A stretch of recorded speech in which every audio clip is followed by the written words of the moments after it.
Hello. On te retrouve dans l'eau. Dans l'eau. Et nous il fait tellement chaud on se rafraîchit parce qu'on a eu des températures jusqu'à 43 degrés. Je sais pas s'il n'y a pas un crocodile là. Ah. On est dans le lac non, Turkana. Je pense pas qu'il te croit là. Non, ils peuvent me croire parce qu'il y a des crocodiles dans le lac Turkana. C'est là que se trouve la plus grande concentration de crocodiles du Nil. Mais on nous a dit que dans ce secteur-là, il n'y avait pas de crocodiles. Donc on a vu des gens se baigner, donc on fait confiance. Faut pas y aller la nuit. Il ne faut pas y aller la nuit. Ceci étant, nous sommes passés la semaine dernière, nous sommes repassés sur la terre kenyane, par une toute petite frontière. Et on est remonté donc plein nord vers le lac Turkana. Donc si tu te souviens bien, on avait fait une vidéo au lac Turkana, mais c'était de l'autre côté de la rive, c'était rive est, et là on se trouve au côté ouest. Bon, une première étape de fête, on est passé l'immigration du Kenya. Ouais. Maintenant on se dirige vers de l'Ouganda, on se dirige vers le Kenya. Ouais. Morning. Passport? No? Hello. Good morning. Morning. Morning. Where you come from? We come from Sibi. Sibi, Yes. yeah. We go to Kitale. Sorry. Yes. You go, I'm going to the first section of the forest, of the city. The Yes. city forest. We come from Yeah. Sibi Falls. Yes. To see the falls. What is we have the time when you are again? We sleep inside. We sleep, we eat. It's our home. Is the home? Oh, yes. You must go. Because we traveling since 1 year. Why we have to show the doctor? Does your documents? Does your certificates? Certificates? Okay. You want to see the certificate? You go to the doctor. I can take you on the doctor. Ça y est, on a passé la dernière frontière africaine. Enfin, normalement. Non, normalement, oui. Mais alors, ça n'a pas été... Enfin, si, ça a été plus facile que les autres frontières. Sauf que, on avait oublié qu'il fallait faire un e-visa, donc on l'a fait ce matin. Donc il n'a pas été validé par Nairobi. Donc on n'avait que le reçu de paiement. Et bien sûr, ça ne leur a pas été. On était prêts à partir et là ils nous ont rattrapé, hop, il y a quelque chose qui manque, ça va pas, il faut que vous refassiez le visa. Ah, je dis non, on refait pas le visa, c'est pas possible quoi. J'avais déjà passé 1h30 ce matin. Donc finalement on était obligé de le refaire, bien sûr. Oui. Ah oui. Parce qu'il y avait les photos qui n'allaient pas, les fichiers qu'on avait téléchargés qui n'allaient pas, donc il fallait les refaire, voilà. Et bon, au lieu d'y passer 1h30, on y a passé 2h30. Bon, c'est quand même relativement plus court que les autres où on y passait entre 4 et 5 heures. C'est des petites frontières. Mais ça énerve toujours quand même. Voilà, donc on est ressorti, surtout moi, je suis ressorti bien énervé. mais ça y est, normalement, c'est la dernière frontière africaine. Donc là, on est rentré pour la 3e fois au Kenya. Et on se dirige vers le lac Turkana. Donc là pour l'instant, comme chaque entrée dans les pays, ça va être se procurer de l'argent à la banque et acheter de l'airtime pour la carte SIM que l'on a déjà par contre. Là on n'en aura pas à en acheter une et faire un dossier. Donc ça va aller plus vite.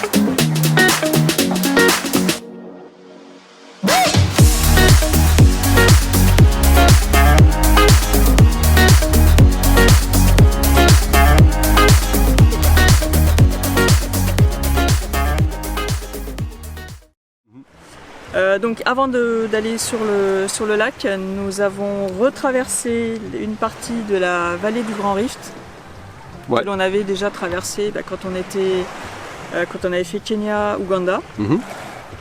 Alors cette vallée du Grand Rift s'est formée par la plaque tectonique est-africaine qui s'étale de l'Érythrée jusqu'au Mozambique, en fait sur 3000 km. Hein. C'est une région qui est quand même très montagneuse, puisqu'on est monté jusqu'à 3200 mètres de mémoire. On a fait de superbes bivouacs en altitude. On n'a pas eu très chaud. On n'a pas eu très chaud. On n'était plus habitué à ces températures, hein, parce que là, il faisait 38 cet après-midi, 38-39. L'eau doit être, elle est fraîche l'eau, hein. Elle doit être à 33 degrés.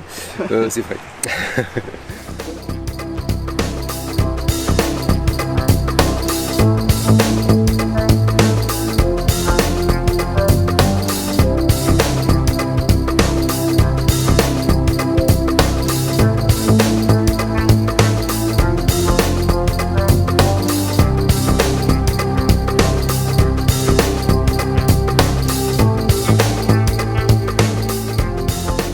Nous sommes repartis ce matin pour continuer vers le lac Turkana. Hier soir, on a fait un petit arrêt ici sur des hauteurs. On est à 2800 mètres. Voilà, ce matin, il ne faisait pas très chaud. On s'est levé, il faisait 10 degrés. On n'est plus trop habitué à avoir ces températures-là. Des températures aussi basses. Voilà, donc on continue notre progression. Vers le haut, vers le nord. On va essayer de rencontrer des tribus Turkana et Potok. J'en ai profité hier soir, on a fait un petit feu de camp là.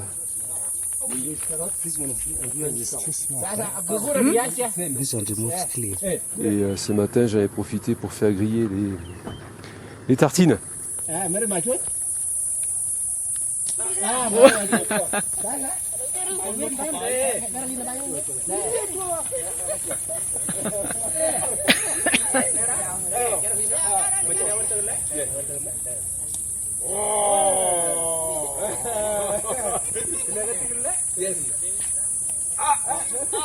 On rattrape la 1 pour remonter donc, sur le lac Turkana. Donc c'est là où on commence à rencontrer des tribus Potok et Turkana avec leurs grands colliers. Ils ont des habits très très colorés. Très colorés, c'est magnifique. Magnifique, oui.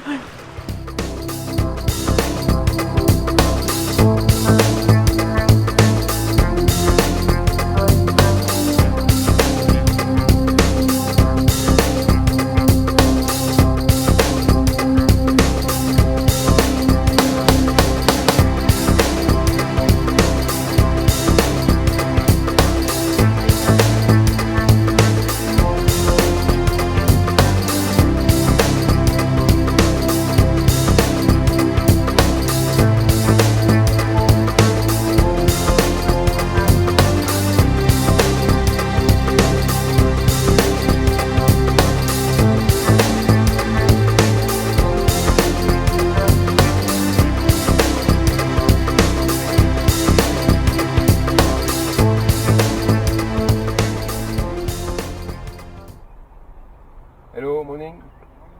Hello, good morning. Journey to where? Sorry? Journey to where?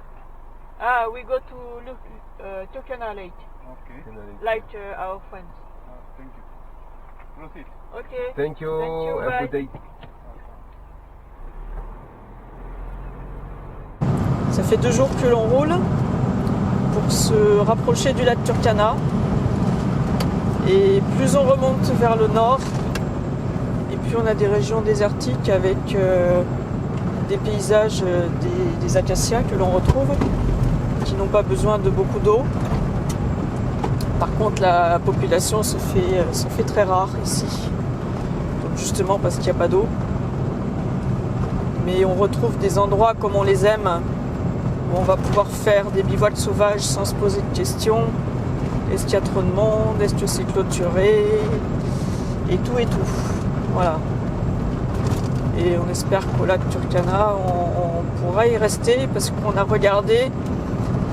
Et c'est pas la meilleure période pour y aller. En fait, il fait très très chaud actuellement, normalement. Donc on va voir comment ça sera là-bas. La termitière, elle est plus que les arbres là-bas. Ah ouais.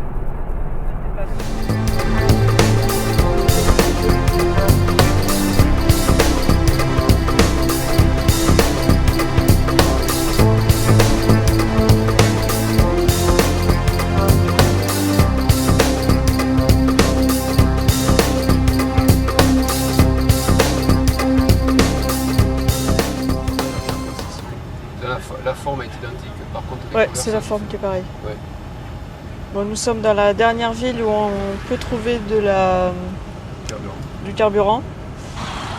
Et après, on oblique vers l'est pour rejoindre le lac Turkana. Donc là, on n'aura plus de station, donc on a fait le plein pour pouvoir être tranquille. Ouais, et puis ce soir, peut-être un bivouac sauvage au bord de la Kerio River, si on le trouve.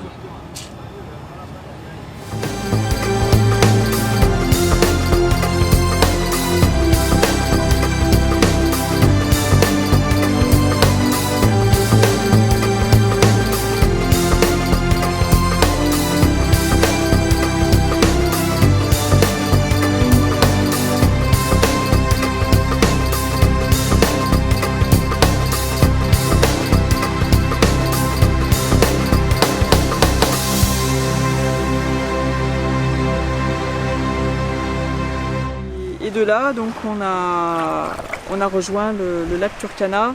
Donc là, on est cette fois-ci du côté ouest du lac Turkana. La dernière fois qu'on est venu au Kenya, nous étions côté est. Il y a 2 mois de ça, 2 mois, ouais. 2 mois et demi de ça, quoi. C'est 2 paysages tout à fait différents, ça n'a rien à voir. Ici, c'est très très sablonneux et puis de l'autre côté, c'est de la pierre. La pierre de lave, comme on vous avait dit. Ouais. Donc c'est vrai que c'est plus facile pour nous aussi pour circuler. Enfin, surtout pour la voiture. La voiture, même pour nous, les conditions de roulage aussi, sont meilleures. On ne peut pas dire que c'est extraordinaire, mais elles sont meilleures. Ouais. Par contre, la température, c'est similaire. Similaire, 42 degrés, 42, 43, chaud. Voilà, en pleine chaleur.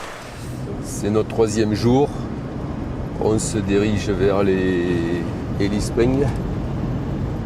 On a pris une piste un petit peu sablonneuse. Mais c'est sympa, ça roule bien, le décor est magnifique. Ça fait vraiment un décor saharien avec ces acacias là. Hop là, comme on peut le voir, ces acacias qui forment un petit peu un parapluie à l'envers. On a à peu près une 50aine de kilomètres de piste avant d'arriver donc au Ellis Springs qui se trouve en bordure du lac Turkana. On espère y arriver pour le déjeuner. Il est 10h20.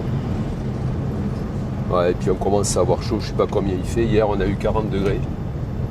On risque d'avoir plus aujourd'hui parce qu'on est vraiment dans un milieu avec beaucoup de sable. C'est très aride.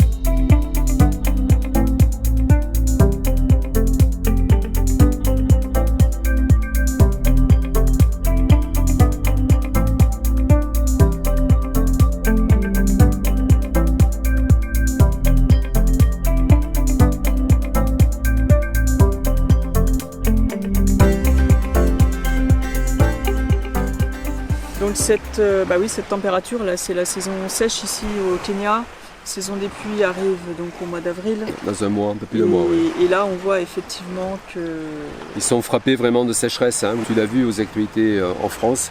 Ils sont vraiment frappés de sécheresse. On a vu beaucoup de cadavres d'animaux sur le bord de piste. Et c'est vraiment des conditions très très difficiles pour ces populations ici. C'est très très compliqué. Pour se procurer de l'eau, pour acheminer l'eau jusqu'à leurs habitations. C'est soit, souvent on les voit qui poussent, là ils se sont fait des espèces de chariots qui poussent, ou les femmes sur la tête, après c'est par des voitures pour des plus richissimes. Ouais. Pour eux, l'eau, c'est vraiment un gros problème. C'est un gros problème, oui. Ouais, l'eau et ce qui suit, de toute façon la nourriture, on les voit, ils sont secs. Ils sont maigres, il n'y a que la peau et les os. Ils ont donc pas une nourriture variée en plus. Non, souvent ils nous demandent de l'eau. Le comble, c'est qu'on était sur la piste, il y a des enfants qui nous ont demandé de l'eau. Et 5 km après, on s'est arrêté à une station essence. Oui.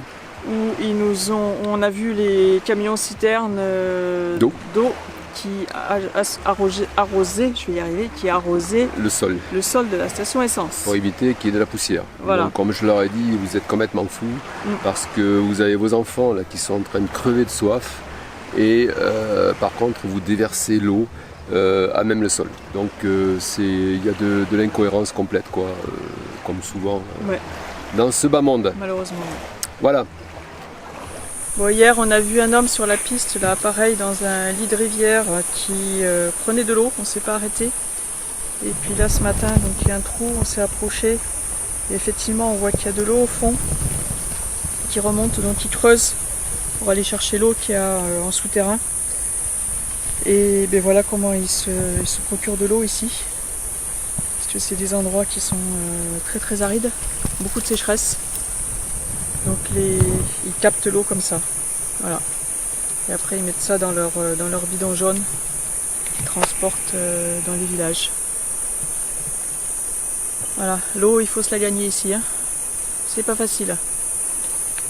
Alors, ces populations ont comme seule ressource ici des animaux, principalement des chèvres qui leur servent de nourriture. Et on voit aussi beaucoup d'ânes par rapport au reste des régions qu'on a traversées et bien sûr beaucoup de dromadaires.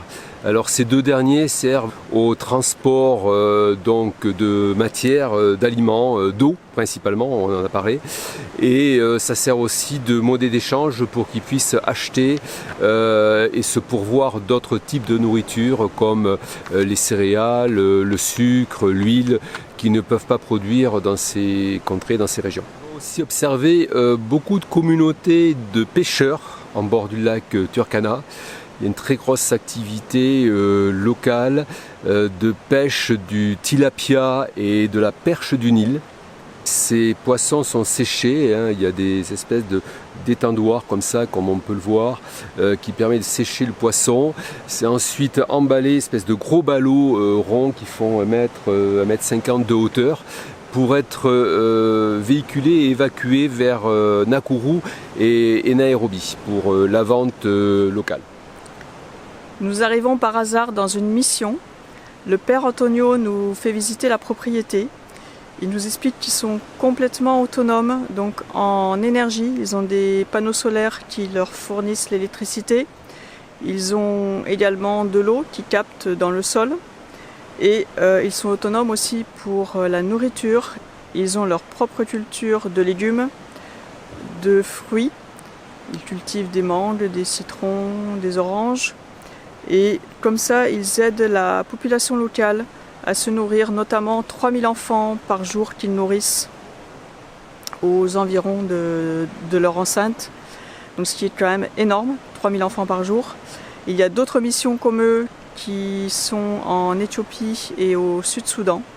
Et en me renseignant un petit peu, j'ai vu que de l'autre côté du lac, donc côté est, il y a une mission aussi catholique qui dépend de Nairobi et qui fait la même chose qu'eux. Donc ces populations dépendent quand même beaucoup aussi de gens comme eux qui les aident au quotidien. Nous avons toujours beaucoup d'enfants au bivouac, bien sûr, qui viennent voir ce qui se passe. Ils sont très curieux et c'est toujours un petit peu compliqué pour nous. Bien sûr, parce qu'on ne peut pas donner non plus trop de nourriture, surtout dans ces régions, parce qu'on a notre propre stock aussi, on va dire, de survie. Hein. On n'a pas énormément de place pour stocker de la nourriture et pour stocker de l'eau. Mais on essaie toujours de préparer quelque chose pour les amuser, pour qu'ils passent un bon moment avec nous.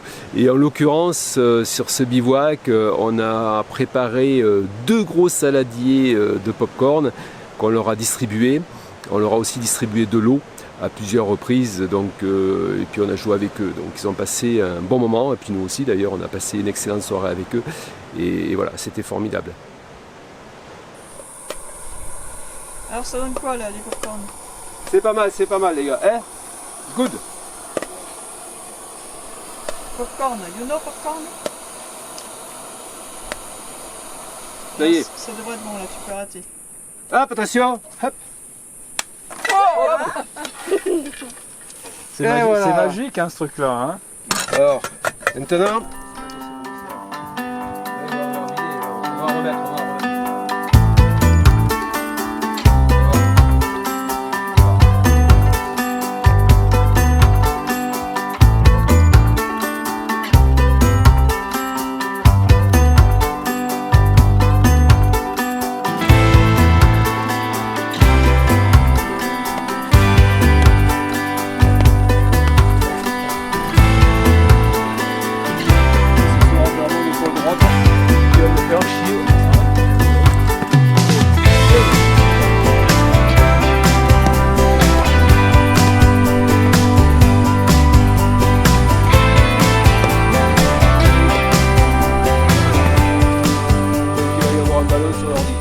Il y a de beaux personnages tout en couleur qu'on a croisés sur les pistes.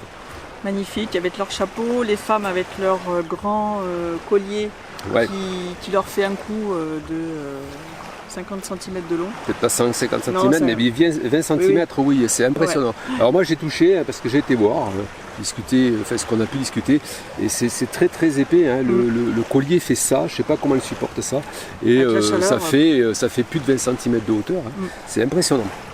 Voilà, mais c'est tout en couleur, c'est magnifique. C'est joli à regarder, mais pour elle, j'aimerais pas porter. Une dame âgée hier que l'on a rencontrée, elle avait au moins 8 piercings à l'oreille. À l'oreille droite, elle en avait 3 ou 4 à l'oreille gauche. Alors on n'a pas fait de photos parce qu'on ne peut pas se permettre de tout le temps faire des photos. C'est dommage parce qu'elle était magnifique. Et voilà, c'était une personne, je pense, qui était bien âgée.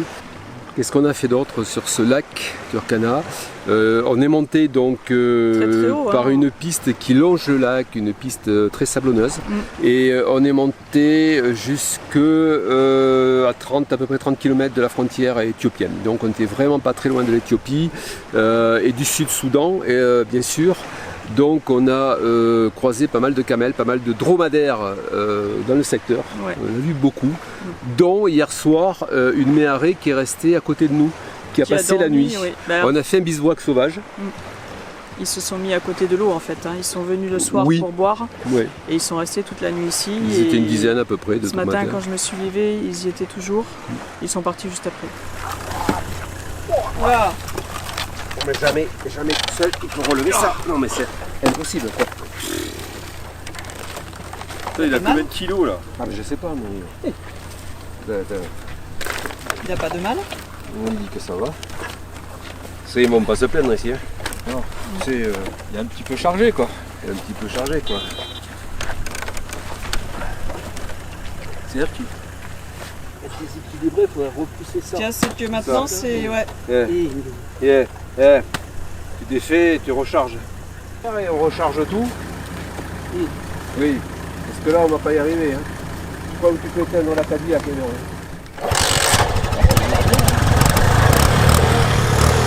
C'est un déséquilibre quand même, on ne sait pas s'il va aller très très loin. Oui, il est bien couvert.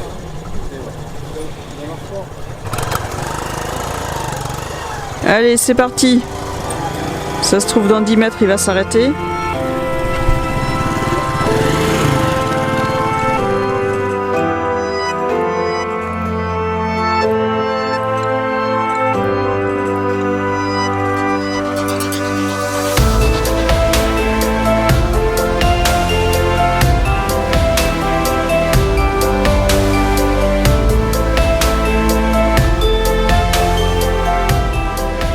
Je te dis au revoir dans ce merveilleux décor. Nous faisons un bivouac sauvage au bord du lac Turkana et j'ai les flamants roses derrière moi. Il fait très très chaud comme tu as pu le voir dans la vidéo. Donc je vais vite me mettre à l'ombre. Mais avant cela, je te souhaite une très très bonne semaine. Porte-toi bien.